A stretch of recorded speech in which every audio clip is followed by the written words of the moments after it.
الحمدللہ رب العالمین والصلاة والسلام علی رسول الانبیاء المرسلین اما بعد اللهم ربنا آتنا في الدنيا حسنة وفي الآخرة حسنة وقنا عذاب النار اللهم لا تزغ قلوبنا بعد إذ هديتنا وهب لنا من لدنك رحمة إنك أنت الوهاب اللهم صل على نبينا محمد عبدك ورسولك صل على المؤمنين والمؤمنات والمسلمين والمسلمات۔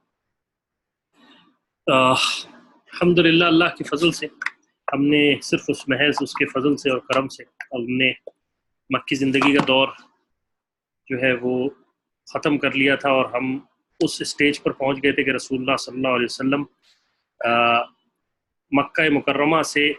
مدینہ منورہ ہجرت کر کے آ گئے تھے، اور اب ہم جو دور رسول اللہ صلی اللہ علیہ وسلم کی زندگی کا دیکھنے جا رہے ہیں وہ آپ علیہ الصلوۃ والسلام کی زندگی کا مدنی دور ہے۔ اور یہ بات ہمیں سمجھ لینی چاہیے کہ ایک عام انسان کے ایک جو عام مسلمان ہوتا ہے اس کو یہ بات سمجھ لینی چاہیے کہ مکی زندگی کا دور وہ دور نہیں ہے جو کہ مدنی زندگی کا دور وہ آپ علیہ الصلوۃ والسلام کی زندگی کا دور نہیں ہے جو کہ مدنی زندگی کا دور ہے۔ مدنی زندگی میں انصار نے آپ علیہ الصلوۃ والسلام کو اپنا نبی قبول کیا، مانا کہ آپ علیہ الصلوۃ والسلام نبی ہیں، اور یہ کہا کہ ہم آپ کے ساتھ ہیں، یعنی آپ ہمارے بڑے ہیں اور آپ ہمارے علاقے میں آئیے جو ہمارا مدینہ ہے کا علاقہ ہے، یہاں پر آپ اسلام کو اسٹیبلش کیجئے۔ تو دراصل رسول اللہ صلی اللہ علیہ وسلم کی جس نبوت کو اور جس دین کو نافذ کرنے آئے تھے وہ مکہ مکرمہ میں تو نہ ہو سکا، اور رسول اللہ صلی اللہ علیہ وسلم کے دعوت کا عمل انفرادی طور پر لوگوں میں چلتا رہا، لیکن یہاں پر ایک ریاست اسٹیبلش ہونے جا رہی تھی جس کا قیام رسول اللہ صلی اللہ علیہ وسلم نے اللہ تعالیٰ کی وحی کی بنیادوں پر رکھنا تھا، اور ایک ایسا اسٹیٹ آف ماڈل امت کو دے جانا تھا جس سے امت آگے جا کر اس کو پھیلائے۔ اور یہی صحابہ رضی اللہ عنہ اجمعین نے، خلفائے راشدین نے کیا کہ کچھ ہی عرصے میں 20 سال کے عرصے میں مسلمانوں کی جو سرحدیں تھیں وہ یورپ سے لے کر افغانستان اور کہیں چین تک جا پہنچی، اور وہی نظام جو کہ اللہ کی دین کے کو نفاذ کرنے کا تھا وہ نافذ العمل ہوا۔ تو رسول اللہ صلی اللہ علیہ وسلم کی مدینہ مائیگریشن جو تھی وہ دراصل نبی کے طور پر بھی تھی، آپ علیہ الصلوۃ والسلام آپ اللہ کے دین کا نفاذ بھی کرنے آئے تھے، اور آپ علیہ الصلوۃ والسلام مدینے میں حکومت ایک اسٹیبلش کرنے آئے تھے، جہاں آئے اور جہاں سے پھر آگے فردر اس اسلامک جو آپ کا ریاست تھی اس کی ایکسپینشن ہوئی۔ اور اس میں اسلام کے وہ تمام کی تمام جو جزیات تھیں، جو احکامات تھے وہ نازل ہوئے جو کہ ایک ریاست کو چلانے کے لیے ہوتے ہیں، یا انفرادی مسائل، ریاست کے مسائل، وراثت کے مسائل، یعنی پورا ایک دین جو کہ نافذ العمل ہونا تھا، ایک پریکٹیکل امپلیکیشن جو ہونی تھی وہ مدینے میں جا کے پوری ہونے جا رہی تھی۔ اور اس کے لیے ضروری تھا کہ رسول اللہ صلی اللہ علیہ وسلم، کیونکہ قوم نے قریش کو یہ مسئلہ نہیں تھا کہ اللہ ایک طرف، تو یہ مسئلہ تھا کہ اللہ ایک ہے اس کو ماننا، لیکن دوسری طرف ایک بہت بڑا مسئلہ یہ تھا کہ اللہ سبحانہ و تعالی کے حکم پر جو نبی کہیں گے اس کو ماننا پڑے گا۔ یعنی رسول اللہ صلی اللہ علیہ وسلم کہیں گھر چھوڑ دو تو چھوڑنا پڑے گا، رسول اللہ صلی اللہ علیہ وسلم کہیں گھر کے اندر چلے جاؤ تو جانا پڑے گا، رسول اللہ صلی اللہ علیہ وسلم کہیں کہ سود کا آج میں نے حرام کر دیا اللہ کے حکم سے تو وہ حرام ہونا پڑے گا، رسول اللہ صلی اللہ علیہ وسلم کہیں شراب کی حرمت آ گئی تو وہ حرمت آنی پڑے گی۔ تو یہ سب کچھ، یعنی سب کچھ آپ کو اپنے نبی کے آگے اپنے آپ کو بو ڈاؤن کر دینا کہ میں نے اپنا سب کچھ اللہ کے لیے آپ کے حکم پر نثار کر دیا، اور یہی اصل مسئلہ تھا کہ وہ اس کو نہیں چاہتے تھے، اسی لیے وہ اتنے تک آ چکے تھے کہ آپ کچھ ہماری مان لیں، ہم کچھ آپ کی مان لیتے۔ یعنی قل یا ایھا الکافرون، جب اللہ تعالیٰ سورہ قل یا ایھا الکافرون جب نازل ہوئی تو اس میں یہی کہا، کیونکہ وہ آئے تھے کہ اللہ آپ ہمارا اے نبی ہمارا کچھ مان لیں، کچھ ہم آپ کا مان لیتے۔ تو اب رسول اللہ صلی اللہ علیہ وسلم کو انصار جو کہ یہود سے واقف تھے، جس کا میں نے پہلے بھی تذکرہ کیا تھا، میں اس بات کو تھوڑا سا تفصیل سے اس لیے بتا رہا ہوں کہ ایک عام انسان اس بات کو سمجھ نہیں پاتا کہ مدینہ جو تھا وہ دراصل ہے کیا. رسول اللہ صلی اللہ علیہ وسلم کی زندگی مدینے میں، آپ علیہ الصلوۃ والسلام کی زندگی ایک نبی کی حیثیت سے بھی تھی، ایک حاکم کی حیثیت، ایک خلیفہ، اللہ کے خلیفہ کی حیثیت سے بھی تھی، اور ایک قاضی کی حیثیت سے بھی تھی کہ حکم بھی جاری کرنے ہیں. تو تمام کی تمام ریاست کا ایک ماڈل بنا کے امت کو سمجھا کے پورا دین اسٹیبلش کر کے نبی کی زندگی جو ہے وہ ایک طرف سے یہاں سے اللہ تعالیٰ نے نبی کو لے جانا تھا. تو یہ رسول اللہ صلی اللہ علیہ وسلم کی زندگی میں جب انصار آئے، میں نے جیسے پڑھا تھا، ہم نے پڑھا تھا 2 سال پہلے 3 سال پہلے، جب وہ آئے، انہوں نے یہود سے واقف تھے کہ وہ نبی کا انتظار کر رہے ہیں. انصار نے آپس میں مشورہ کیا کہ یہ ہم جانتے ہیں انصار یہودیوں کی کتابوں کو، اور ہم یہ بھی جانتے ہیں کہ یہود ان کے انتظار میں ہے، تو کیوں نہ ہم اپنی بازی لے جائیں. اور یہودیوں سے اس طرح انصار کو اللہ تعالیٰ نے اس اعزاز سے نوازا کہ انہوں نے رسول اللہ صلی اللہ علیہ وسلم کو اپنا بڑا مان کر قبول کیا، اور اس کے بعد مہاجرین کی جماعت جو ہے وہ ہجرت کی. رسول اللہ صلی اللہ علیہ وسلم جب مدینہ منورہ پہنچ گئے قباء رکنے کے بعد، تو آپ علیہ الصلوۃ والسلام جب قباء پہنچ گئے تو آپ علیہ الصلوۃ والسلام جب قباء سے مدینہ منورہ پہنچے تو رسول اللہ صلی اللہ علیہ وسلم تقریباً 7 مہینے تک آپ علیہ الصلوۃ والسلام جو تھے وہ حضرت ایوب انصاری رضی اللہ عنہ کے ہاں آپ نے وہیں قیام کیا. یعنی حضرت ایوب انصاری کے گھر میں آپ کیونکہ قیام پذیر تھے تو آپ نے تقریباً 7 مہینے کے قریب وہیں قیام کیا. اور آج ہم جس واقعات کو ڈسکس کرنے جائیں گے، یا جو واقعات رسول اللہ صلی اللہ علیہ وسلم کی مدنی زندگی میں ہوئے، یہ وہ شروع کا سال ہے جو کہ آپ علیہ الصلوۃ والسلام کا شروع کا سال جب آپ مائگریٹ کر کے مدینہ منورہ آئے. تو اس کی تفصیل کچھ اس طرح سے ہے کہ رسول اللہ صلی اللہ علیہ وسلم جب قباء سے مدینہ منورہ آ گئے تو آپ نے تقریباً کم و بیش 7 مہینے تک حضرت ایوب انصاری کے گھر پر وقت گزارا، اور ساتھ ساتھ آپ علیہ الصلوۃ والسلام نے اپنے غلام حضرت زید رضی اللہ عنہ کو 2 اونٹ دیے اور 500 درہم دے دیے، اور کہا کہ آپ مکہ مکرمہ جائیے اور میری اہل و عیال کو یعنی بیٹیوں کو، اور آپ علیہ الصلوۃ والسلام کا اس وقت ایک نکاح اور ہو چکا تھا حضرت سودا رضی اللہ عنہا سے، ان سے، اور حضرت خدیجہ رضی اللہ عنہ، حضرت عائشہ رضی اللہ عنہ سے بھی نکاح ہوا تھا، رخصتی نہیں ہوئی تھی. تو آپ نے کہا کہ میرے گھر والوں کو لے آئیے، اور ساتھ ساتھ ابو بکر صدیق رضی اللہ عنہ کے بیٹے ابی بکر رضی اللہ عنہ وہ بھی وہاں سے مائگریٹ کرنے کے لیے نکلے. تو رسول اللہ صلی اللہ علیہ وسلم کے خاندانے والے، اچھا ایک بات اور یہ سمجھ لیجئے کہ ہم نے پہلے مکی زندگی میں پڑھا تھا کہ رسول اللہ صلی اللہ علیہ وسلم کی ایک بیٹی حضرت رقیہ رضی اللہ عنہ، یہ اپنے شوہر حضرت عثمان رضی اللہ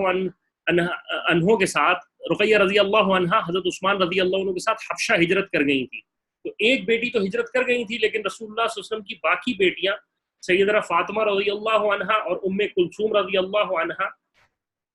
اور حضرت زینب رضی اللہ عنہا،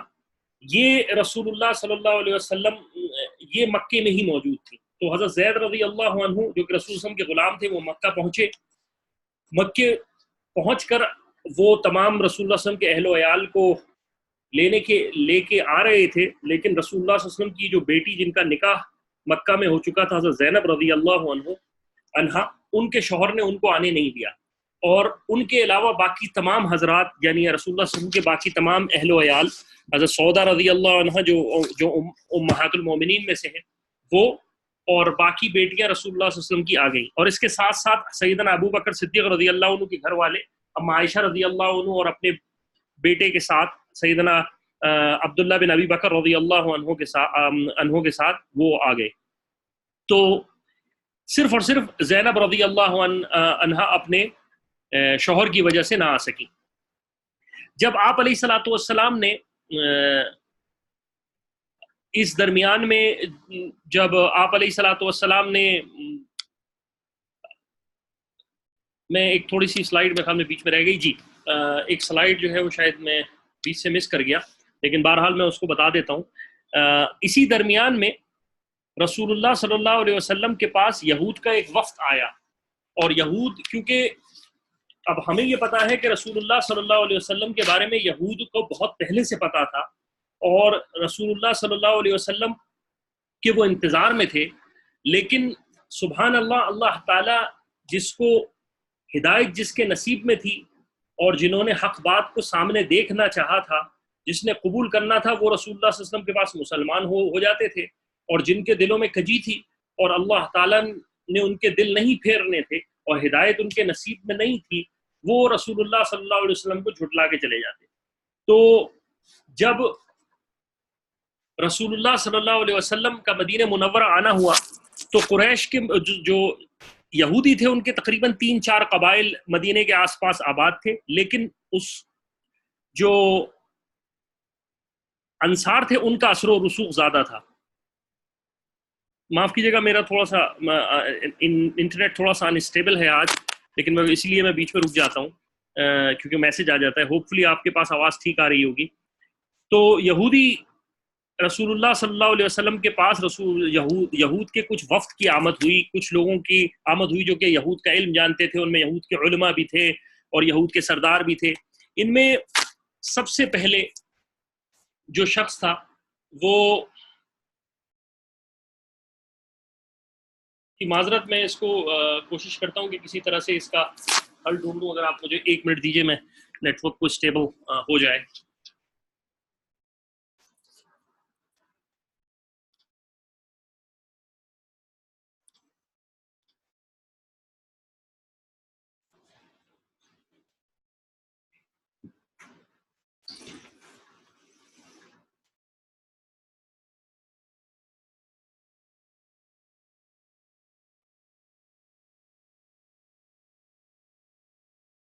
جی ذرا آپ بتا دیجیے گا، ہوپ فلی میرے خیال میں اب پرابلم نہیں ہوگی آپ کو، کیونکہ میں نے اب ٹھیک ہے آواز؟ اگر آپ گروپ پہ اپڈیٹ کر دیں اگر آواز ٹھیک ہے تو۔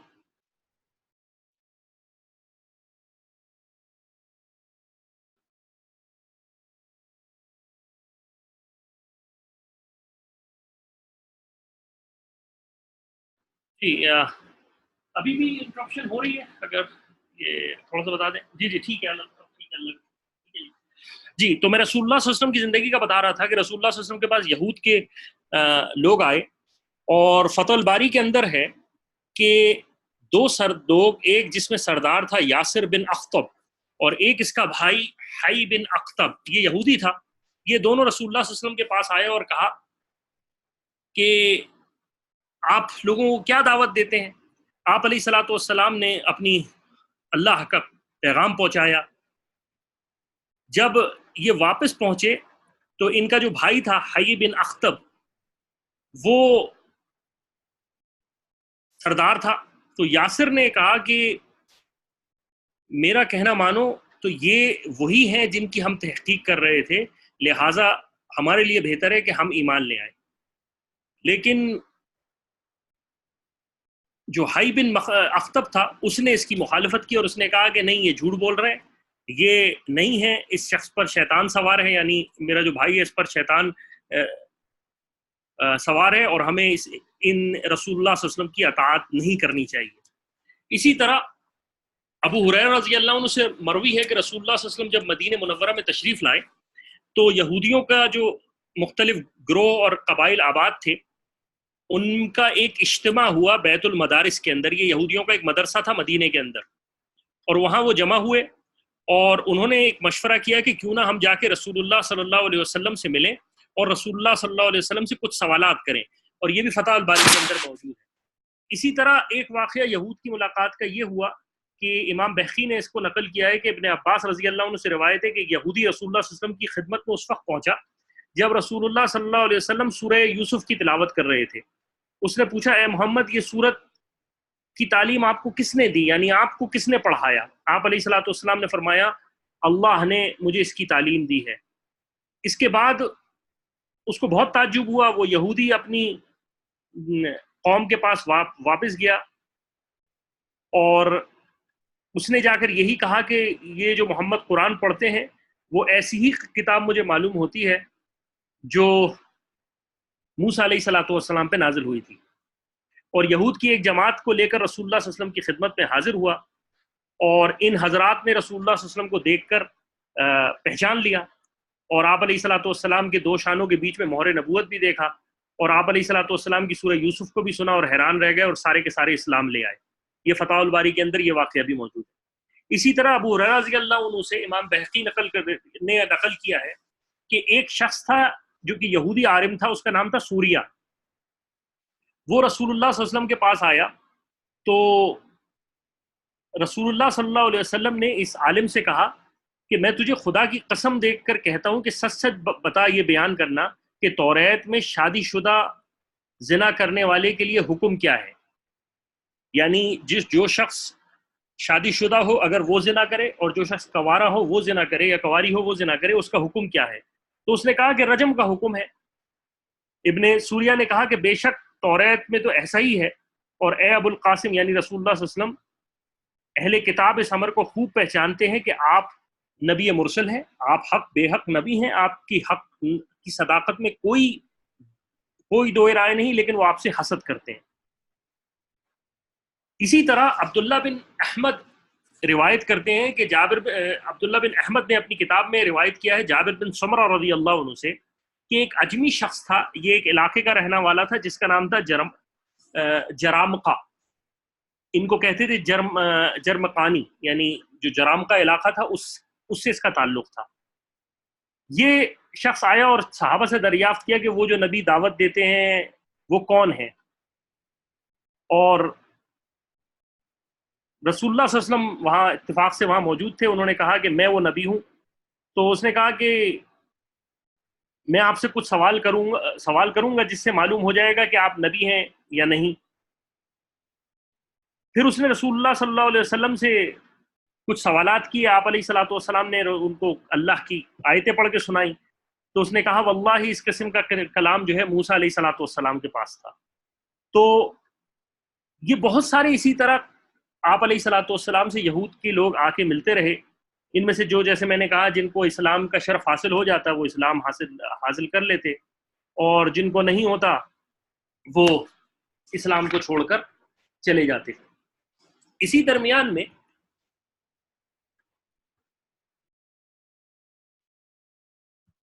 حیران ہوں کہ مجھ سے 2-3 سلائیڈ جو ہیں وہ کہیں ڈیلیٹ ہو گئی ہیں، لیکن شاید میرے خیال میں، اور یہ جو سلائیڈ تھیں اس کے بعد 2 سلائیڈ تھیں مجھ سے کہیں مس ہوئی ہیں۔ لیکن بہرحال اسی درمیان میں ایک صحابی ہیں، اگر ہم ان 3-4 صحابیوں کا واقعہ سیرت کے اندر نہ نقل کریں تو تھوڑی سی مطلب ان صحابہ رضی اللہ عنہ کے بارے میں، جس طرح ہم نے مکی زندگی میں کچھ صحابہ کی زندگی کے اسلام کے قبول واقعے سنا تھا، اسی طرح ان کا واقعات بھی اسی طرح کے 2-4 بڑے صحابہ کے واقعات کا ذکر بھی اس سیرت کے ساتھ ملا لیتے ہیں۔ تو ان میں ایک صحابی رضی اللہ عنہ عبداللہ بن سلام رضی اللہ عنہ، یہ توریت کے بڑے عالم تھے، اور ان کا نام اسلام سے پہلے حسین تھا، یعنی ہا صاد یا نون، اور آپ دراصل حضرت یوسف علیہ الصلوۃ والسلام کی اولادوں میں سے تھے۔ اسلام لانے کے بعد اللہ کے رسول علیہ الصلوۃ والسلام نے ان کا نام رکھا تھا عبداللہ بن سلام۔ یہ اپنا واقعہ خود نقل کرتے ہیں کہ جب رسول اللہ صلی اللہ علیہ وسلم کی تشریف آوری کی خبر مجھے ملی تو میں آپ کو دیکھنے کے لیے حاضر ہوا، اور آپ کے چہرے انور کو دیکھ کر میں فوراً پہچان گیا کہ آپ جھوٹے نہیں ہو سکتے۔ اور جب میں نے آپ علیہ الصلوۃ والسلام کا جو کلام سنا، یعنی جب میں نے رسول اللہ صلی اللہ علیہ وسلم کی زبان سے پہلا جو کلام سنا وہ یہ تھا کہ اے لوگوں، آدمیوں کو کھانا کھلایا کرو، آپس میں سلام کو پھیلایا کرو، اور صلہ رحمی کیا کرو، اور رات کو نماز پڑھا کرو جبکہ لوگ خدا سے غافل سو رہے ہوں، تم جنت میں سلامتی کے ساتھ داخل ہو جاؤ گے۔ اس کو امام ترمذی نقل کیا ہے اور حاکم نے بھی نقل کیا ہے۔ اسی طرح عبداللہ بن سلام رضی اللہ عنہ جو تھے وہ رسول اللہ صلی اللہ علیہ وسلم کے پاس آئے، اس کے بعد جب پہچان تو گئے تھے اللہ کے رسول کو، کیونکہ میں نے جیسے کہا توریت کے بڑے عالم تھے، وہ رسول اللہ صلی اللہ علیہ وسلم کے پاس آئے اور ان سے کہا کہ یا رسول اللہ، میں آپ کو جانتا ہوں اور میں آپ کے حلیے کو میں آپ سے پوری طرح واقف ہوں، اور وہ اپنا قصہ مدینہ منورہ کا سنا لے کے جب رسول اللہ صلی اللہ علیہ وسلم آپ مدینہ منورہ میں آئے تو میں نے آپ کی خبر سنی، تو میں ایک درخت پر چڑھا ہوا تھا، اور وہیں سے میں نے آپ کو دیکھ کر ایک نعرہ لگایا اللہ اکبر کا۔ تو میری پھوپھی جن کا نام خالدہ بنت حارث تھا، وہ کہنے لگی اگر تو موسیٰ علیہ السلام کی خبر سنتا تو بھی اس سے زیادہ خوش نہ ہوتا۔ میں نے کہا خدا کی قسم یہ موسیٰ کے بھائی ہیں، یہ وہی دین لے کر بھیجے گئے ہیں جو موسیٰ علیہ السلام کے لیے بھیجا گیا۔ تو پھر ان کی پھوپھی نے کہا کہ اے میرے بھتیجے، کیا یہ وہی نبی ہیں جن کی خبریں ہم سنتے ہیں کہ قیامت میں آخری نبی آنے والے ہیں؟ تو عبداللہ بن سلام رضی اللہ عنہ کہتے ہیں میں نے کہا بالکل یہ وہی نبی ہیں۔ میں گھر میں سے نکل کر رسول اللہ صلی اللہ علیہ وسلم کی خدمت میں حاضر ہوا، اور پھر اس کے بعد حضرت عبداللہ بن سلام نے اسلام کو قبول کیا اور واپس آ کر اپنے اسلام کی دعوت اپنے گھر والوں کو دی اور سب نے اسلام قبول کیا۔ عجیب بات یہ ہے کہ اس کے بعد جب انہوں نے اسلام قبول کر لیا تو انہوں نے کہا یا رسول اللہ، اس سے قبل کہ میری قوم کو میرے اسلام لانے کا علم ہو، وہ مجھے عالم سمجھتے ہیں، مجھ سے مشورہ کرتے ہیں، آپ یہود کے لوگوں کو، میری جو قوم ہے اس کے یہود کو لوگوں کو بلا لیں، کیونکہ مجھے پتا ہے کہ وہ جھٹلائیں گے، بہتر یہ ہے کہ آپ ان سے کچھ سوال کر لیں، میں پیچھے چھپا ہوا ہوں۔ تو رسول اللہ صلی اللہ علیہ وسلم نے کی خدمت میں جب یہود آئے تو آپ علیہ السلام نے ان کو ایک پیچھے کوٹری میں بٹھا دیا اور فرمایا اے گروہ یہود، اللہ سے ڈرو، قسم ہے اس ذات کی پاک کی جس کے علاوہ کوئی معبود نہیں، تم جانتے ہو کہ میں اللہ کا رسول ہوں اور حق لے کر آیا ہوں، بس اسلام لے آؤ۔ آپ علیہ السلام نے دعوت دی۔ یہود جو آپ علیہ السلام کے پاس مل رہے ہیں انہوں نے کہا ہم نہیں جانتے۔ آپ علیہ السلام نے پھر کہا دیکھو قسم ہے اس ذات کی جس کے سوا اللہ تعالیٰ کے علاوہ کوئی معبود نہیں، تم خوب جانتے ہو کہ میں سچا نبی ہوں اور حق لے کے آیا ہوں۔ یہود نے پھر یہی دہرایا کہ نہیں، ہم نہیں جانتے۔ اس کے بعد پھر آپ علیہ السلام نے یہی کہا، اور یہود جو ان کے تھے انہوں نے پھر یہی کہا کہ نہیں، ہم نہیں جانتے۔ تو رسول اللہ صلی اللہ علیہ وسلم نے فرمایا اچھا تم یہ بتاؤ کہ تمہارے پاس ایک شخص ہے تمہارا جو توریت کا ماننے والا ہے، جس کا پرانا نام جیسے میں نے کہا حسین تھا، عبداللہ بن سلام، تم کیسا شخص ہے؟ انہوں نے کہا ہمارا سردار ہے اور ہمارے سردار کا بیٹا ہے اور سب سے بڑا عالم ہے، اور سب سے بڑے عالم ہے اور سب سے بڑے عالم کا بیٹا ہے، ہم سب سے بہتر ہے اور سب سے بہتر کا بیٹا ہے۔ آپ علیہ السلام نے فرمایا اگر عبداللہ بن سلام یعنی حضرت حسین یہ ایمان لے آئیں تو تم مجھے نبی مان لو گے؟ تو یہود نے کہا ایسا ہو ہی نہیں سکتا کہ وہ ایمان لے کے آئیں۔ آپ علیہ السلام نے فرمایا بالفرض یہ قبول کر لو کہ وہ مسلمان ہو جائے تو کیا تم مان لو گے؟ تو یہود نے پھر دہرایا کہ ایسا ہو ہی نہیں سکتا کہ وہ اس مسلمان ہو۔ پھر آپ علیہ السلام نے کہا اے عبداللہ بن سلام آپ ایک کام کیجئے، باہر آ جائیں۔ حضرت عبداللہ بن سلام رضی اللہ عنہ باہر نکلے اور کہا کہ اشہد ان لا الہ الا اللہ واشہد ان محمد عبدہ ورسولہ۔ اور پھر انہوں نے یہود سے مخاطب ہو کے کہا کہ اے گروہ یہود، خدا سے ڈرو، خدا کی قسم جس کا کوئی معبود نہیں، تم جانتے ہو کہ یہ اللہ کے رسول ہیں اور حق لے کر آئے ہیں۔ یہ سنتے ہی یہود جو تھے، جو پوری قوم جو کہ پہلے حضرت عبداللہ بن سلام رضی اللہ عنہ کو اتنا بڑا عالم مان رہی تھی، ان کو بہترین سردار مان رہی تھی، ان کو بہترین سردار کا بیٹا مان رہی تھی، انہوں نے انکار کر دیا اور کہا کہ بخاری شریف میں آتا ہے کہ کہا کہ تو جھوٹا ہے اور کذاب ہے اور سب سے برا ہے اور سب سے برے کا بیٹا ہے۔ اس پر قرآن کریم کی آیت نازل ہوئی سورہ احقاف کی، اور اس میں اس کا تذکرہ کیا گیا۔ بالکل اسی طرح ایک صحابی رضی اللہ عنہ تھے سیدنا میمون رضی اللہ عنہ، یہ بھی یہود کے بڑے رئیس میں سے تھے۔ وہ بھی اپنے قصے کا واقعہ نقل کرتے ہیں کہ وہ بھی رسول اللہ صلی اللہ علیہ وسلم کی خدمت میں حاضر ہوئے اور انہوں نے کہا یا رسول اللہ میں آپ کو پہچان گیا ہوں اور آپ حق ہیں، آپ ایک کام کیجئے میری قوم کو بلا لیجئے اور اس کے سامنے کچھ باتیں ہو جائیں۔ اور وہ بھی اندر چھپ گئے۔ آپ علیہ السلام نے ان سے گفتگو کی اور فرمایا کہ تم جانتے ہو میں حق پر ہوں اور تمہیں پتہ ہے؟ انہوں نے پھر کہا کہ ہم نہیں جانتے۔ تو آپ علیہ السلام نے فرمایا تم اپنے لوگوں میں سے کسی کو میرے اور میں اپنے مابین حاکم مقرر کر لو، یعنی جو کہ فیصلہ کر دے۔ یہود نے کہا کہ ہم میمون بن یامین کے حکم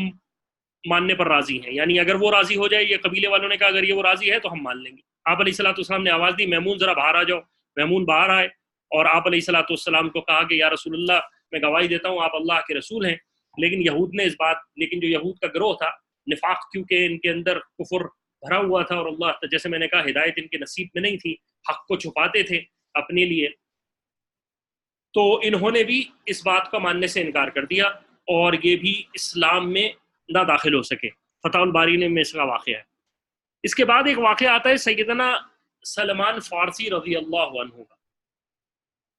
سیدنا سلمان فارسی دراصل جو ہے ان کا نام جو تھا ابو عبد سلمان تھا، اور ان کی جو کنیت تھی ان کا نام تھا ابو عبداللہ، اور ان کو کہتے تھے سلام الخیر، اور بہت خوبصورت تھے۔ فارس کا علاقہ تھا، یعنی ایران اور افغانستان کے جو علاقے آس پاس کا، اس کا ایک شہر تھا ہرمز کے نام سے، اس کے ایک چھوٹا سا اس میں گاؤں تھا جس کا نام تھا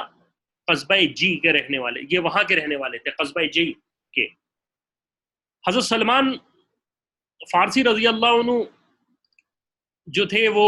جب ان سے پوچھا جاتا کہ اے سلمان تم کس کے بیٹے ہو، تو وہ کہتے میں اسلام کا بیٹا ہوں، یعنی میں اسلام والا ہوں، اور میرے روحانی وجود اسلام کی وجہ سے ہے، تو وہی میرا اصل ہے۔ اور تو حضرت سلمان رضی اللہ عنہ کی عجیب بات یہ ہے کہ نام آپ لوگوں نے میں سمجھتا ہوں کہ سنا ہوگا، لیکن شاید آپ کو ان کی عمر کا کسی کو اندازہ ہے کہ حضرت سلمان رضی اللہ عنہ کی عمر کتنی تھی؟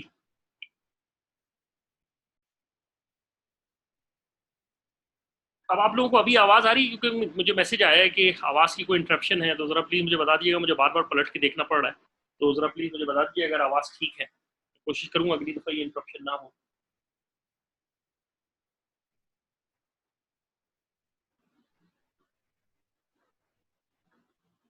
میرے خیال میں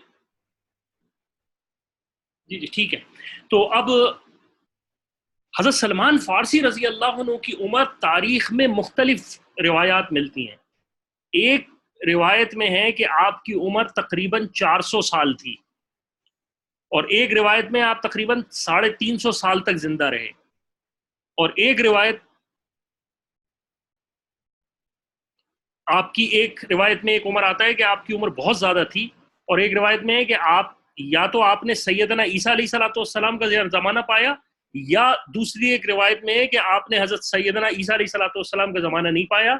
بلکہ حضرت سیدنا عیسیٰ علیہ السلام کے حواری جو ان کے ساتھ تھے ان میں سے کسی ایک کا زمانہ پایا۔ حافظ ذہبی رحمہ اللہ علیہ فرماتے ہیں کہ اس میں کوئی اختلاف نہیں ہے، تقریباً اس بات پر متفق ہیں کہ آپ کی عمر 250 سال سے تو زیادہ ہی تھی، یعنی حضرت سلمان فارسی رضی اللہ عنہ کو اللہ تعالیٰ نے، اس پر علماء کا اختلاف نہیں ہے کہ اس پہ تو اختلاف ہو سکتا ہے کہ 350 400 سال تھی، لیکن اس پہ اختلاف نہیں ہے کہ آپ کی عمر 250 سال سے زیادہ ہی تھی، کم نہیں تھی۔ ابن عباس رضی اللہ عنہ فرماتے ہیں کہ مجھے حضرت سلمان فارسی رضی اللہ عنہ نے اپنا واقعہ اسلام لانے کا خود بتایا، اور کہنے لگے کہ میں دراصل ابن عباس دراصل فارس میں ایک علاقہ تھا ہرمز، اور اس کا ایک چھوٹا سا قصبہ تھا قریت جی کے نام سے، اس کا رہنے والا تھا۔ میرے باپ جو تھا وہ چودھری تھا، علاقے کا بڑا تھا، اور مجھے بہت زیادہ محبوب رکھتا تھا، اور اتنی میری حفاظت کرتا تھا جیسے کنواری بیٹی کی طرح سے حفاظت کی جاتی ہے، مجھے باہر نہیں نکلنے دیتا تھا۔ ہم دراصل آگ کی پوجا کرنے والے مجوسی تھے، اور میرا باپ جو تھا وہ دراصل اس آگ کا محافظ تھا، یعنی اس آگ کو، اس کا جاب یہی تھی، کیونکہ وہ بڑے علاقے کے سردار تھے، تو ان کو نسبت اور کام کی یہ بھی تھی کہ یہ آگ بجھنے نہ پائے۔ ایک دفعہ ان کے والد صاحب کو کچھ کام مشغول ہو گیا، تو انہوں نے مجھ سے کہا کہ مجھ کو کسی زمین کی خبرگیری کے لیے جانا ہے، تو میں مشغول ہوں، اس لیے تم زمین کی اور کھیت کی خبرگیری تم کرو، اور کہا کہ دیکھو دیر مت کرنا، تم گھر سے نکلتے وقت راستے میں گرجا پڑتا ہے، اندر سے آواز سنائی دے تو معذرت، تو اس درمیان میں حضرت فارسی رضی اللہ عنہ، سلمان فارسی رضی اللہ عنہ کہتے ہیں کہ میرے والد صاحب نے کہا کہ مجھے کچھ کام ہے، تم زمینوں کی حفاظت کر لینا۔ اتفاق کی بات ہے کہ وہاں سے نکلتے ہوئے ان کو تھوڑی سی دیر ہوئی، تو وہاں پر انہوں نے ایک نصارہ کا، یعنی عیسائیوں کا ایک گرجا تھا، چرچ تھا، وہاں انہوں نے دیکھا کہ کچھ آواز آئی، اور جب انہوں نے اندر جا کے دیکھا تو لوگ نماز میں مشغول تھے۔ جب نماز میں مشغول تھے تو آپ کو اس دین سے جو کہ ان کے والدین فالو کرتے تھے، آباء و اجداد فالو کرتے تھے، اس دین سے یہ دین زیادہ بہتر لگا، اور کہا کہ یہ دین واقعی دین ہے، کہ یہ کسی عبادت کی طرف ایک بہتر ہے ہمارے دین سے۔ آ کر انہوں نے اپنے والد صاحب سے دریافت کیا، والد صاحب کو اپنا سارا ماجرا بتایا کہ میں راستے سے آ رہا تھا، اور میرے خیال میں یہ دین ہمارے دین سے بہتر دین ہے۔ آپ رضی اللہ عنہ کے والد صاحب نے کہا نہیں ہمارا دین بہتر ہے اور ہمیں اپنے دین پر اسٹک ہونا چاہیے. تو ان کے والد صاحب نے جو ہے ان پر سختی کی. جب انہوں نے کہا کہ نہیں میں والد صاحب میں عیسائی ہونا چاہتا ہوں، تو ان کے والد صاحب نے ان پر سختی کی اور ان کو بیڑیاں ڈال دی اور ان کو گھر کے اندر ڈال دیا.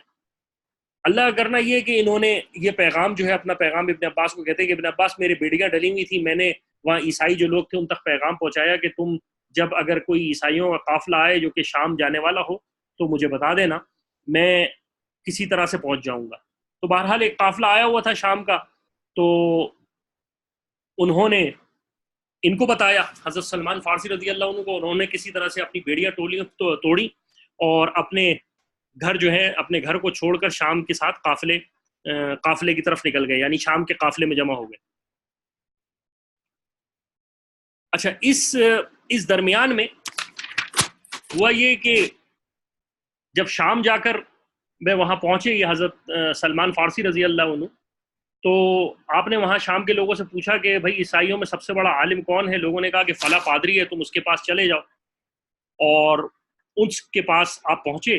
اور اس نے ان کو بتایا کہ بھائی میں اس حق کی تلاش کے لیے آیا ہوں، دین سیکھنا چاہتا ہوں اور آپ کے دین سے میں مرغوب ہوں اور میں آپ کے پاس رہنا چاہتا ہوں اور دین سیکھنا چاہتا ہوں، اور اگر آپ اجازت دیں تو میں آپ کے پاس رہ کر دین سیکھوں اور آپ کے ساتھ نمازیں پڑھوں. اس نے کہا بہتر ہے، ٹھیک ہے. لیکن حضرت سلمان فارسی رضی اللہ عنہ کہتے ہیں کہ مجھے چند دیر بعد یہ اندازہ ہوا کہ یہ شخص ٹھیک آدمی نہیں تھا.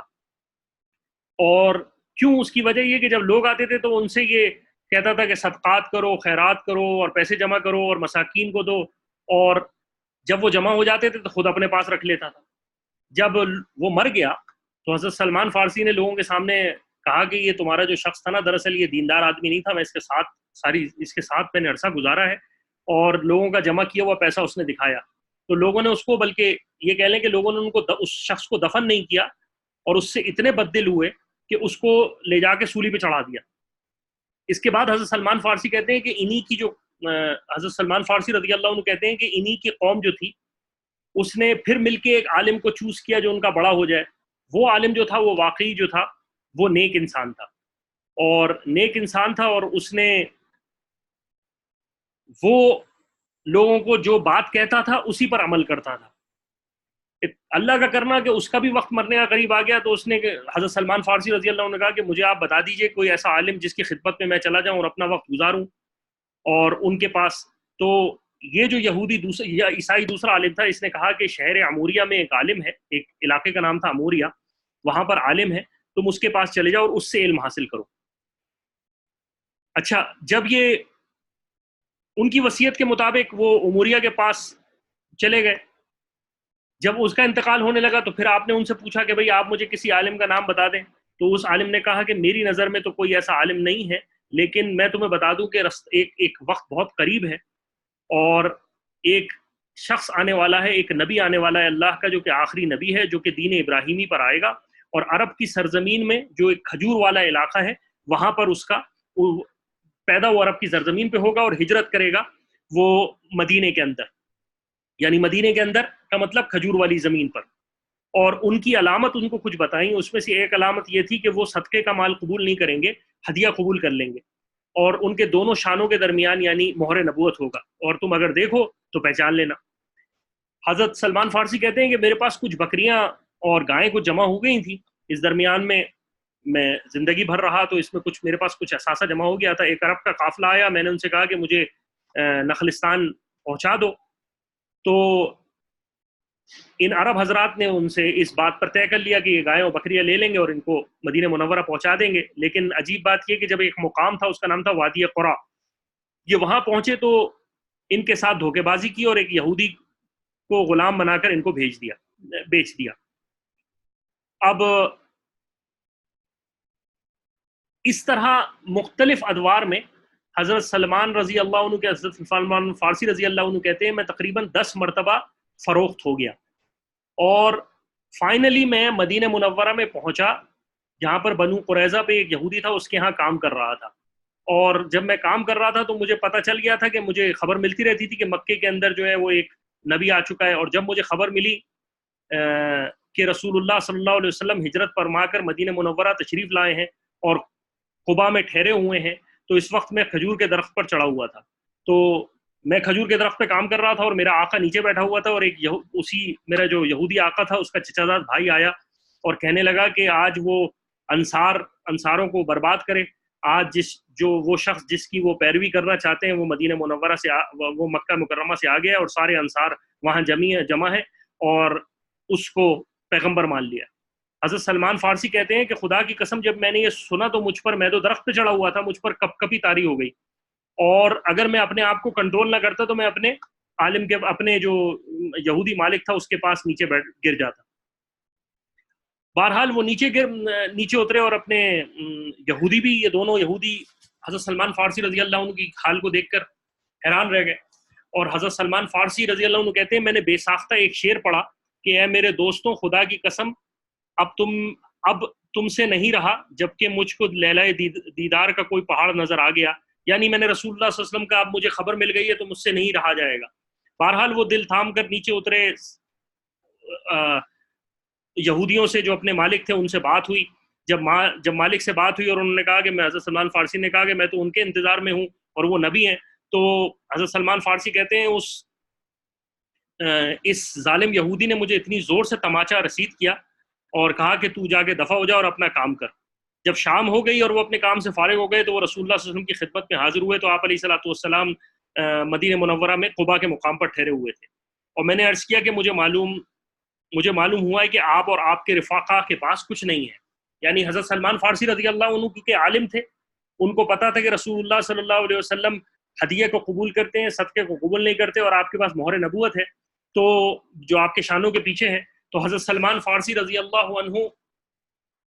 نے جا کے رسول اللہ صلی اللہ علیہ وسلم سے عرض کیا کہ یا رسول اللہ میرے پاس کچھ مال موجود ہے، کیونکہ آپ غلام تو تھے، کچھ موجود تھا آپ کے پاس۔ انہوں نے کہا کہ مجھے پتا ہے کہ آپ لوگ ہجرت کر کے آئے اور آپ کے پاس کچھ نہیں ہے، یہ مال میرے پاس کچھ صدقہ ہے، یہ میں آپ کے لیے لے کے آیا ہوں۔ اور اس طرح آپ نے رسول اللہ صلی اللہ علیہ وسلم کو ٹیسٹ کرنا چاہا، تو رسول اللہ صلی اللہ علیہ وسلم نے کہا کہ میں صدقے کا مال نہیں لیتا۔ آپ نے صحابہ کی طرف اشارہ کر دیا کہ اے میرے صحابیوں کو آپ یہ دے دو۔ تو اس طرح حضرت سلمان فارسی رضی اللہ عنہ کہتے ہیں میری ایک نشانی پوری ہوگی۔ جب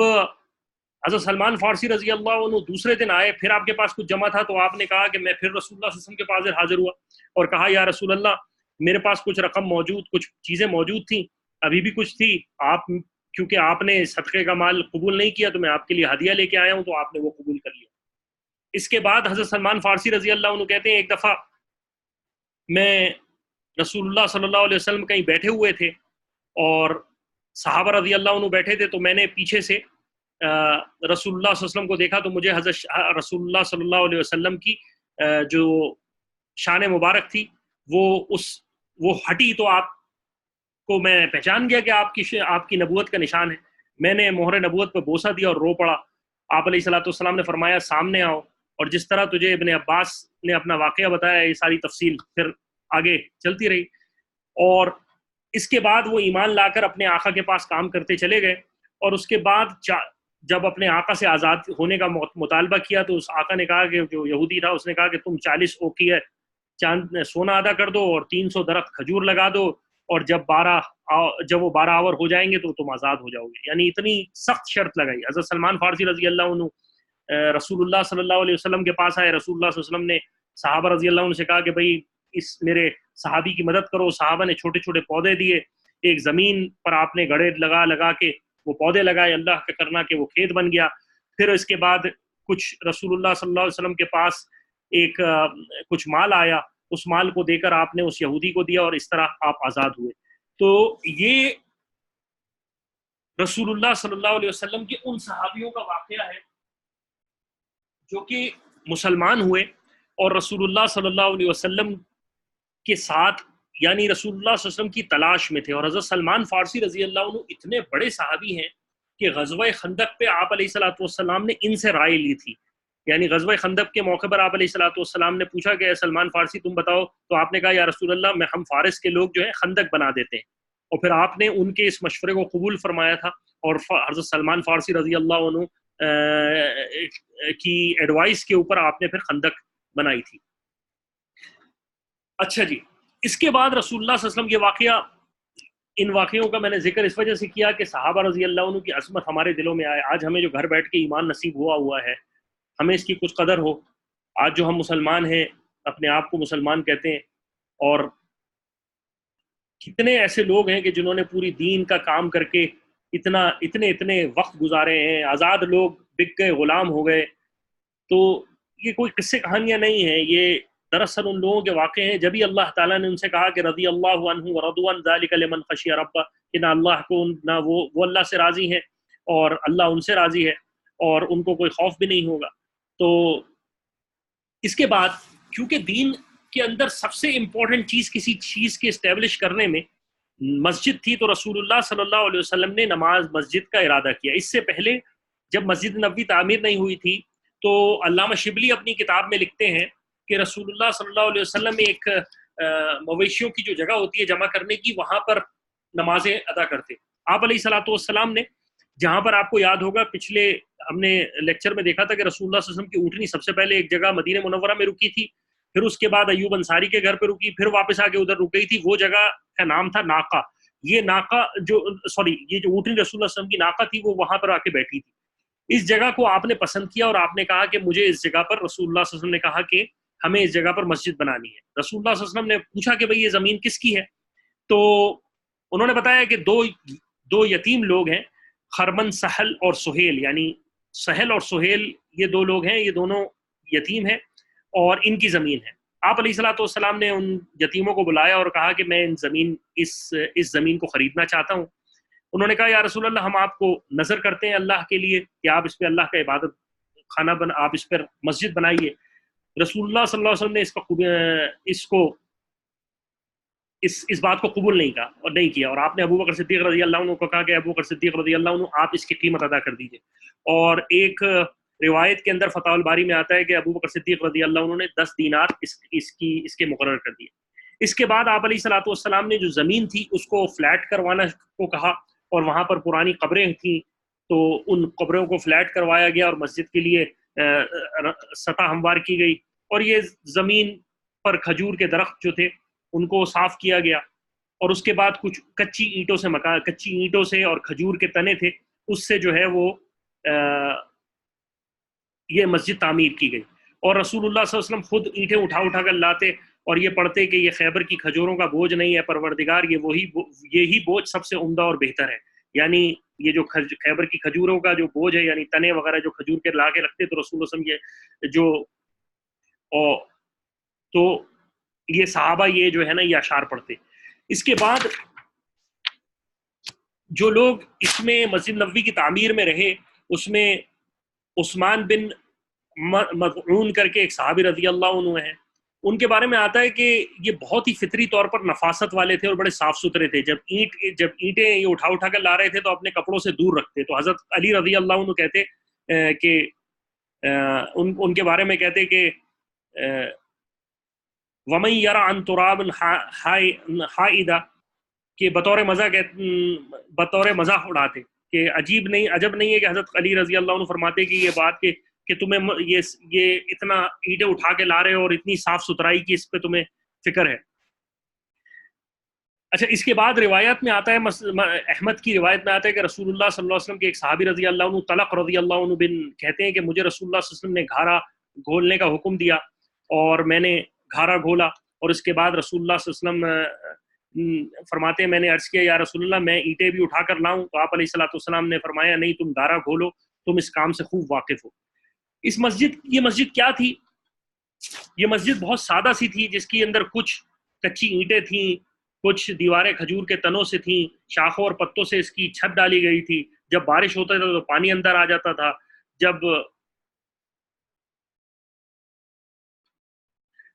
اس کے بعد جب بارش ہوتی تھی تو پانی اندر آتا تھا، تو اس لیے چھت کے کو گارے سے جو ہے وہ چھت کے اوپر گارا ڈال دیا گیا. اچھا، یہ مسجد کتنی بڑی تھی رسول اللہ صلی اللہ علیہ وسلم کی؟ اس کے بارے میں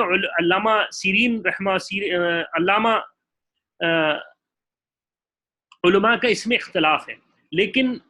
یہ بات ہے کہ اس کے اندر 2 تعمیریں ہوئی ہیں. رسول اللہ صلی اللہ علیہ وسلم کے دور میں ہی 2 تعمیریں ہوئی. ایک تو پہلی تعمیر ہوئی جس کے بارے میں ہے کہ 70 گز یہ لمبی تھی اور 60 گز چوڑی تھی. امام مالک رحمہ اللہ علیہ کہتے ہیں کہ تقریباً 72-63 گز تھے اور تقریباً 72-63 گز کی یہ مسجد چوڑائی اللہ تھی. اس کا مطلب یہ ہے کہ تقریباً یہ جو مسجد تھی وہ 100 گز سے چھوٹی تھی. اس کے بعد 7 ہجری میں جب فتح خیبر ہوئی تو رسول اللہ صلی اللہ علیہ وسلم نے پھر اس کی تعمیر کا ذکر کیا، اور انصار کے جو مکانات تھے ان اور اس کو بڑھایا. انصار کے جو کچھ مکانات تھے ان کو اس کے اندر لیا. آپ علیہ الصلوۃ والسلام نے ایک انصاری کا مکان تھا، ان سے کہا کہ تم یہ زمین اللہ کے لیے اس مسجد کے لیے دے دو، میں تمہیں جنت میں ایک محل کا وعدہ کرتا ہوں. وہ صحابی رضی اللہ عنہ بہت ہی زیادہ غریب تھے، انہوں نے کہا یا رسول اللہ میں غربت کی وجہ سے میرا بڑا برا حال ہے. تو حضرت عثمان رضی اللہ عنہ آئے اور کہا یا رسول اللہ اگر میں اس کی قیمت ادا کر دوں تو میرے لیے وہ وعدہ ہے، یعنی مجھے جنت میں محل ملے گا؟ آپ علیہ الصلوۃ والسلام نے کہا ملے گا. دو کہ یہ حدیث ضعیف ہے، لیکن اس حدیث کی جو سند ہے وہ اس کو سپورٹ ایک اور حدیث کرتی ہے جس میں اس طرح کی روایت ہے کہ جب سیدنا عثمان رضی اللہ عنہ کو آخری دور میں آپ کو گھیرا کر لیا گیا، اور حضرت عثمان رضی اللہ عنہ کو گھیر لیا تھا مسلمانوں کی ایک جماعت تھی جو کہ حضرت عثمان رضی اللہ عنہ کے خلاف تھے، اور ان میں سے کچھ منافق بھی ہوں گے. تو حضرت عثمان رضی اللہ عنہ نے کہا کہ اے ظالمو، تم مجھے اس علاقے سے میں نماز پڑھنے سے بھی روکتے ہو جس کو رسول اللہ صلی اللہ علیہ وسلم سے میں نے کہا تھا یا رسول اللہ میں خرید کے دیتا ہوں، کیا مجھے جنت میں محل ملے گا؟ تو یہ حدیث، کیونکہ یہ حدیث جو روایت ہے یہ ٹھیک تھی، تو اس کی وجہ سے یہ جو پرانی جو دوسری حدیث ہے جس کی سندن کمزور ہے وہ اس حدیث کو سپورٹ ملتی ہے. یہی اہل علم کا ذوق ہوتا ہے کہ یہ ضروری نہیں کہ ایک سندن ایک حدیث ضعیف ہو تو وہ ضعیف کا مطلب ہی اس پر کچھ نہیں ہو. ایک ضعیف حدیث کے سپورٹ میں اگر دوسری حدیث موجود ہو تو وہ مل کے اس کی سند بہتر ہو جاتی ہے، اور اس کے اوپر اس کی سپورٹ کی وجہ سے وہ حدیث جو ہے وہ قابل عمل بھی ہو جاتی ہے، اور اس کی روایات میں اس کی اسٹرینتھ آ جاتا ہے. اس کے ساتھ ساتھ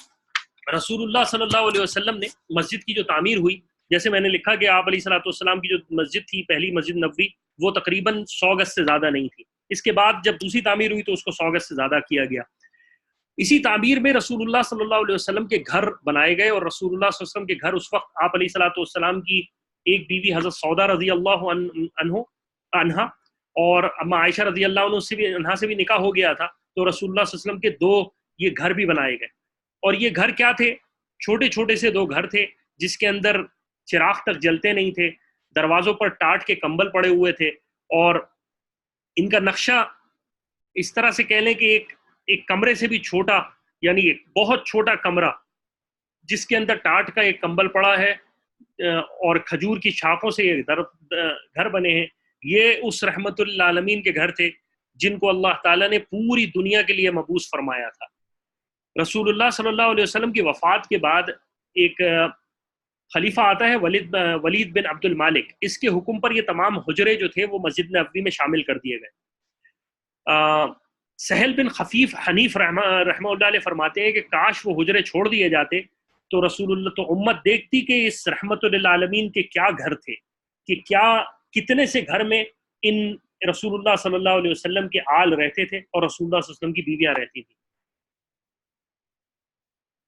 بہرحال یہ وہ سارے واقعات تھے رسول اللہ صلی اللہ علیہ وسلم کی زندگی کے. اس کے بعد رسول اللہ صلی اللہ علیہ وسلم نے مہاجرین اور انصار کے درمیان ایک خاص چیز اسٹیبلش کی جس کو شریعت کی زبان میں مواخات کہا جاتا ہے. یہ مواخات دراصل آپ علیہ الصلوۃ والسلام نے مکی زندگی میں بھی قائم کیا تھا. جب مسلمانوں پر مکی زندگی میں بہت شدید قسم کے مظالم ہو رہے تھے اور مسلمان بہت تکلیف میں تھے، تو اس زمانے میں بھی رسول اللہ صلی اللہ علیہ وسلم نے دو مسلمانوں کو جوڑی کر کے ایک دوسرے کا بھائی بنا دیا تھا اور کہا تھا کہ تم ایک دوسرے کی تکلیف میں ایک دوسرے کے ساتھی ہو. اور جب رسول اللہ صلی اللہ علیہ وسلم مدینہ منورہ سے مکہ مکرمہ سے مدینہ منورہ آئے تو آپ علیہ الصلوۃ والسلام نے فرمایا کہ آپ علیہ الصلوۃ والسلام نے انصار کو جمع کیا اور کہا کہ انصار، ان مہاجرین جو کہ لٹے پٹے اپنے گھر کو چھوڑ کر آئے ہیں، اپنا سب کچھ چھوڑ کر آئے ہیں، میں تمہیں اسلام کی وجہ سے ان کو ایک دوسرے کا بھائی بناتا ہوں. اور انصار نے حقیقتاً اس کا حق ادا کر دیا. آج میرے بھائیوں دوستوں، میں آپ کو بتاؤں کہ آج ہم مسلمان اتنے ڈیوائیڈڈ ہیں کہ ہم ایک دوسرے کی سپورٹ کے لیے بھی ایک دوسرے کو مسلمان نہیں سپورٹ کے لیے بھی تیار نہیں ہے. اگر پاکستان کا مسلمان ہے تو وہ انڈیا کے مسلمان کو مختلف سمجھتا ہے، اگر وہ بنگلہ دیش کا مسلمان ہے تو وہ افغانستان کے مسلمان بھائی کو مختلف سمجھتا ہے. یہ عجیب بات ہے کہ اللہ کے رسول علیہ الصلوۃ والسلام نے مواخات قائم کی تھی کہ مہاجرین لٹے ہوئے آئے اور انصار نے اپنا سب کچھ آدھا آدھا کر دیا. یہاں تک کہ اپنے کاروبار آدھے کر دیے، یہاں تک کہ اپنے گھر آدھے کر دیے. اور روایت میں آتا ہے کہ ایک انصاری صحابی نے کہا کہ صحابہ سے کہا کہ میری 2 بیویاں ہیں، میں تمہیں 1 بیوی دے دیتا ہوں، طلاق دے دیتا ہوں، تم جس سے چاہو نکاح کر لو. یعنی ہوا کچھ نہیں، لیکن اتنی ایثار کا جذبہ اللہ کے رسول علیہ الصلوۃ والسلام کی وجہ سے اور اس دین اسلام کی وجہ سے ہوا. آج ہم مسلمان ایک دوسرے کے لیے اپنے اوپر جو ہے وہ بوجھ سمجھتے ہیں. کوئی مسلمان ایک دوسری جگہ سے آ جائے تو ہم یہ بولتے ہیں کہ یہ دوسرا مسلمان جو ہے یہ ہماری کمیونٹی کے لوگ نہیں تھے، دوسری کمیونٹی آ گئی. یہ یاد رکھیں کہ رسول اللہ صلی اللہ علیہ وسلم نے سخت قومیت کے بارے میں سخت رویہ اختیار کیا ہے. جیسے علامہ اقبال نے کہا تھا، شاعر مشرق نے، کہ اسلام قومیت کی جڑ کٹتی ہے اس سے. جب انسان اسلام میں ہم قومیت کی بات کر لیں تو اس سے جڑیں کٹ جاتی ہیں اسلام کی. تو رسول اللہ صلی اللہ علیہ وسلم نے اس عرب قوم کو جو کہ انتہا سے زیادہ قبائل کے اندر ٹوٹی ہوئی تھی، irrespective of different قبائل، irrespective of different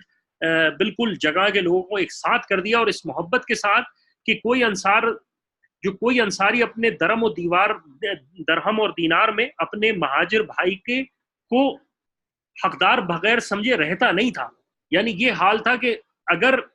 یہاں تک کہ قرآن کی آیت میں کہہ دیا گیا کہ بے شک جو لوگ ایمان لائے اور انہوں نے ہجرت کی اور جان و مال سے جہاد کیا، اور وہ لوگ جنہوں نے مہاجرین کو ٹھکانہ دیا اور ان کی مدد کی، یہ لوگ ایک دوسرے کے وارث ہوں گے. یعنی مہاجرین کو انصار کا وارث اور انصار کو مہاجرین کا وارث بنا دیا سورہ انفال کے اندر. بعد میں یہ آیت حکماً منسوخ ہو گئی، یعنی یہ حکم بعد میں منسوخ ہو گیا، لیکن شروع میں یہی تھا کہ اگر انصار کے جو جس سے مواخات، جس کو بھائی بنایا تھا، اگر ایک انصار کا انتقال ہو جاتا تو دوسرا مہاجر بھائی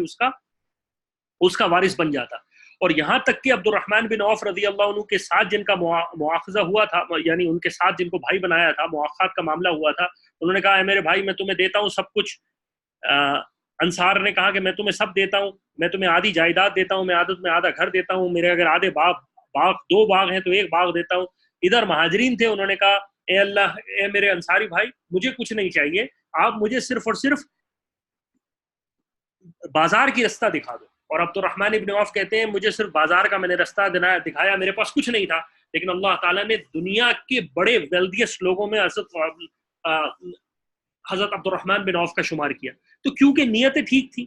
اور رسول اللہ صلی اللہ علیہ وسلم کی صحبت تھی، ایمان تھا، اللہ تعالیٰ کے سلیکٹڈ لوگ تھے، تو ایسا مواخذہ قائم ہوا کہ جو کہ شاید انسانیت دیکھنے سے قاصر ہے، یہ محبت دیکھنے سے قاصر ہے کہ سب نے اپنا نکال کے دے دیا. آج ایک مسلمان کے دوسرے مسلمان کے ملک میں آ جائے تو ان کو کچھ کہا جاتا ہے کہ تم نے ہمارے حق پہ ڈاکہ مار لیا. آج ایک جگہ سے دوسری جگہ چلے جائے تو لوگ میں اس کے بارے میں، آپ خود عقل مند ہیں، میں اس کے آگے کچھ نہیں کہہ سکتا. لیکن بہرحال انصاریوں نے حق ادا کیا. اور انصار ایک دفعہ مہاجرین کی جماعت رسول اللہ صلی اللہ علیہ وسلم کے پاس حاضر ہوئی اور کہا یا رسول اللہ، یہ انصار تو سارا کچھ لے گئے، ان کے پاس مال تھا، انہیں ہمیں دیا، ہم تو غریب غربا ہیں، ہمارے پاس تو کچھ نہیں، اور یہ اپنا مال خرچ کرتے ہیں تو یہ ہم سے اعمال کے اندر بہت آگے نکل جائیں گے. تو اللہ کے رسول علیہ الصلوۃ والسلام نے کہا ہے میرے مہاجروں بھائیوں، تم پریشان نہ ہو، جب تم سے یہ خدمت کر تم پر یہ خرچ کرتے ہیں تو تم ان کے لیے دعا کیا کرو، اور دعا بہترین نیکی ہے. تو آپ علیہ الصلوۃ والسلام نے ان مسلمانوں کو نیکی کا حکم کیا. اس کے بعد ایک مسئلہ یہ آیا، جب اذان ہو گئی، جب نماز مسجد قائم ہو گئی، تو ابتداً 2 نمازیں فرض تھیں، صبح کی نماز اور عصر کی نماز. لیکن جب رسول اللہ صلی اللہ علیہ وسلم شب معراج سے واپس آئے تو 5 نمازیں فرض ہو گئیں. لیکن مغرب کی نماز جو تھی اس میں بھی 2 رکعتیں ہوتی تھی، اور ہجرت کے بعد تک 2 رہیں، لیکن بعد میں جو ہے پھر یہ 3 ہو گئی. اب رسول اللہ صلی اللہ علیہ وسلم جب نماز کے لیے وقت آتا تو لوگ جمع ہوتے، لیکن ایسی کوئی علامت نہیں تھی کہ ایسا کچھ سینٹرلائز ایسا کچھ کیا جائے کہ لوگ ایک وقت میں جمع ہو جائیں اور نماز پڑھ لیں. تو اللہ کے رسول علیہ السلام نے صحابہ سے مشورہ کیا. کسی نے کہا یا رسول اللہ، ہم جو ہے ناقوس، ایک لکڑی کا نام ہے جس کو انصاری جو تھے اپنا گرجا میں بلانے کے لیے جمع کرتے تھے، تو وہ 1 گھنٹے کی طرح سے یہ کہہ لیں بچتا تھا، اس کو آپ نے کہا کہ ہم ناقوس استعمال کر لیتے. کسی نے کہا کہ ہم ایک چیز ہے بوق کے نام سے، یعنی بغلے بجانا. اس بغلے، یعنی جب نماز کا وقت ہو تو لوگ بغلے بجانا شروع کر دیں یہودیوں کی طرح. تو آپ علیہ الصلوۃ والسلام کو جو ہے وہ بھی پسند نہیں آیا، کیونکہ اس سے کسی اور قوم کی مشابہت ہوتی تھی. پھر کسی نے کہا کہ ہم جو ہے مجوسیوں کی طرح آگ جلا لیتے ہیں، تو آپ علیہ الصلوۃ والسلام کو وہ بات بھی پسند نہیں آئی. بہرحال جب یہ رسول اللہ صلی اللہ علیہ وسلم نے بات کی تو ایک صحابی رضی اللہ عنہ ہے، عبداللہ بن زید رضی اللہ عنہ، یہ عبداللہ بن زید رضی اللہ عنہ کہتے ہیں مجھ پر اس چیز کا بڑا اثر ہوا کہ کیا کیا جائے. تو آپ رضی اللہ عنہ کہتے ہیں میں سویا تو مجھے خواب میں ایک سبز پوش یعنی ایک سفید لباس کا شخص پہنا ہوا نظر آیا، اور وہ اس کے ہاتھ میں ایک ناقوس تھا، یعنی وہی جو کہ نصارہ استعمال کرتے تھے ایک لکڑی کا. تو میں نے کہا کہ بھئی یہ تم مجھے فروخت کرو گے؟ میں تو خواب میں تو انہوں نے خواب میں تم اس کو خواب میں فروخت کرو گے؟ تو اس نے کہا کہ تم اس کا کیا کرو گے؟ تو نے کہا کہ ہمیں اپنی نماز کے لیے لوگوں کو بلانا ہوتا ہے. تو اس شخص نے کہا کہ کیا میں تمہیں بہترین تدبیر نہ بتاؤں اس سے بہتر؟ تو خواب میں انہوں نے کہا بہتر بتائیے، اور پھر اسی خواب میں ان کو اللہ اکبر اللہ اکبر اللہ اکبر اشہد ان لا الہ الا اللہ پوری نماز سکھائی گئی. یہ سن کر آپ رسول اللہ صلی اللہ علیہ وسلم کی خدمت میں حاضر ہوئے اور آپ علیہ الصلوۃ والسلام کو سنایا. تو آپ علیہ الصلوۃ والسلام نے کہا یہ بہت بہترین چیز ہے. اور اسی طرح بالکل، اور آپ نے کہا کہ جاؤ جا کے بلال رضی اللہ عنہ کو یہ اذان سکھاؤ، کیونکہ ان کی آواز زیادہ ہے، وہ بہتر آواز سے اذان دے سکتے ہیں. اب جب بلال رضی اللہ عنہ نے اذان دی تو عمر رضی اللہ عنہ کے کان میں جب پہنچی تو عمر رضی اللہ عنہ چادر گھسیٹتے ہوئے باہر نکلے اور کہے کہ، اور رسول اللہ صلی اللہ علیہ وسلم کے پاس پہنچے اور کہا یا رسول اللہ واللہ یہی کچھ میں نے خواب میں دیکھا، یعنی یہی سب کچھ میں نے خواب میں دیکھا. اور روایت میں آتا ہے کہ حضرت عمر رضی اللہ عنہ نے خواب میں دیکھا اور رسول اللہ صلی اللہ علیہ وسلم نے ان کو کہا کہ بے شک یہ ٹھیک تھا، یہ الحمدللہ تم نے یہ ایک اچھا خواب دیکھا. ایک روایت میں یہ بھی آتا ہے کہ سیدنا ابو بکر صدیق رضی اللہ عنہ کو بھی خواب میں اسی طرح کی اذان کی بشارت ہوئی. تو اس میں کوئی اختلاف کی بات نہیں، یہ تینوں باتیں ہو سکتی ہیں، تینوں صحابہ رسول کو ہو سکتی ہیں. اور اصل میں دراصل بات یہ ہے کہ رسول اللہ صلی اللہ علیہ وسلم نے کیوں اس بات کو قبول فرمایا، کیونکہ معراج پر جب رسول اللہ صلی اللہ علیہ وسلم گئے تھے تو آپ علیہ الصلوۃ والسلام نے یہ اذان سنی تھی اور اقامت کی آواز بھی سنی تھی. تو بہرحال اس طرح مسلمانوں کے اندر ایک چیز اسٹیبلش ہو گئی، وہ اذان اسٹیبلش ہوئی، اور یہ بھی صحابہ رضی اللہ عنہ کی کو اعزاز جاتا ہے کہ اللہ تعالیٰ نے ان کو سچے تعبیروں، سچے خوابوں کے ذریعے اذان کی آواز سکھائی، اور اللہ کے رسول علیہ الصلوۃ والسلام نے اس کو قبول کیا. اسی کے بعد یہودیوں کے ساتھ رسول اللہ صلی اللہ علیہ وسلم کا ایک معاہدہ ہوا، اور وہ معاہدہ یہ بھی پہلے سال کے اندر ہی ہوا. اور اس معاہدے کے اندر یہودی کے جو قبائل تھے، اوس اور جو قبائل تھے، یہ 3 قبیلے اس کے اندر تھے. ان تینوں قبیلوں کے لوگوں سے ایک معاہدہ طے ہوا کہ ہم رسول اللہ صلی اللہ علیہ وسلم جو ہیں، تم رسول اللہ صلی اللہ علیہ وسلم کے تابع ہوگے، لیکن آپ اپنے طور پر اپنے دین کو فالو کر سکتے ہیں، لیکن اصل حاکم اور حکومت مسلمانوں کی ہے، اور مسلمانوں کی ہے، آپ کو ہمارے تابع رہنا پڑے گا. اور رسول اللہ صلی اللہ علیہ وسلم کے ساتھ ایک تحریری طور پر جیوز کا معاہدہ ہوا. اور اس کی خاص پوائنٹ یہ تھے کہ قصاص اور خون بہا، یعنی ایک دوسرے کو قتل کر دینا اور خون بہا کا جو معاملہ پرانے دستور سے چلا آ رہا تھا وہ قائم رہے گا.